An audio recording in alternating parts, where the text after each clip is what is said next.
Assalomu alaykum. Bugungi darsda kurslar bo'limi haqida tanishib chiqamiz. Bizada namuna sifatida ingliz tili kursi qo'shilib qo'yilgan. Bunga kiradigan bo'lsak, buni darajalari mavjud. Xohlasanglar buni o'zgartirib qo'yib, o'zingizlarning o'quv markazingizga moslashtirib qo'ysanglar bo'ladi. Bu masalan 800 ming so'm deb qo'ysak bo'ladi. Noto'g'ri narsa bosilib ketdimi? Mana 800 ming so'm deb qo'yamiz. Va hokazo. Buni xohlasanglar o'chirib tashlashingiz ham mumkin bo'ladi. Mana bunday qilib o'zingizlar kurs qo'shish uchun plyus buttonini bosasizlar. Masalan, IT kursi 700 ming so'm. Tavsifi kelajak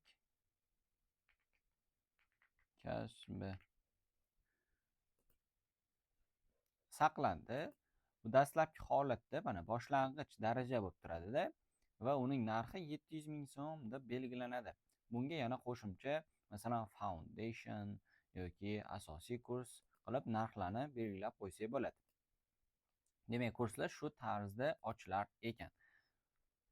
Buni list ko'rinishida ham ko'rishimiz mumkin yoki kart ko'rinishida ham saqlashimiz mumkin bo'ladi. Buguncha shular edi. Keyingi darsda ko'rishguncha